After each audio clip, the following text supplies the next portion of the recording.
Question number 6 দেখো কি বলেছে, মনে করো দুটি ভেক্টর এ এবং বি বিন্দু দুটির সংযোজক সরলরেখাংশের মধ্যবিন্দু বলেছে সি।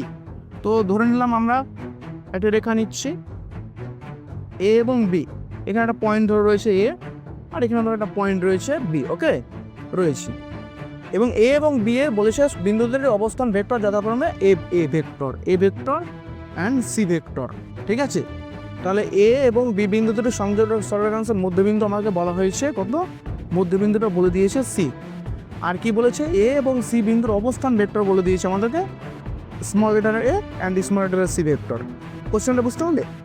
তাহলে আমাদেরকে কোশ্চেন করা হচ্ছে বি ভেক্টরে বি বিন্দুর অবস্থান ভেক্টর কত হবে। ঠিক আছে, তো বি বিন্দুর অবস্থান ভেক্টর আমাদেরকে বের করতে বলেছে। খুব সহজ কোশ্চেন, ভালো করে বোঝো।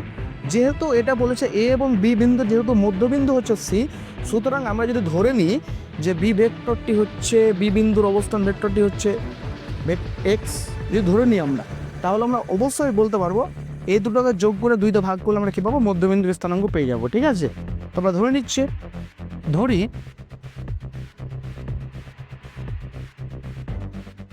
বি বিন্দুর অবস্থান ভেক্টর, বি বিন্দুর অবস্থান ভেক্টর এক্স।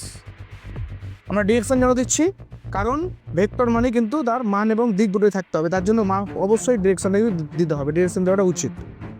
শর্ত অনুসারে আমরা কি লিখতে পারবো, সি বিন্দুর অবস্থান ভেক্টর কী হবে, তাহলে এই দুটোকে যোগ করে দুইতে ভাগ, তাহলে আমরা লিখতে পারবো a vector plus x vector by 2 is equal to আমাদেরকে বলে দেওয়া হয়েছে সি ভেক্টর।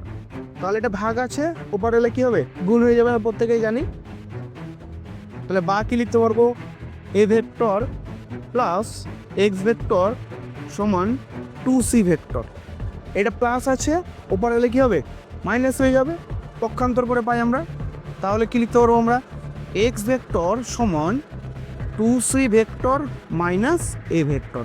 তো আমাদেরকে কোশ্চেনটা এটাই বলেছে যে বি বিন্দুর অবস্থান ভেক্টর নির্ণয় করো। তাহলে আমরা লিখতে পারবো অতএব বি বিন্দুর অবস্থান ভেক্টর হচ্ছে 2c মাইনাস এ। ওকে।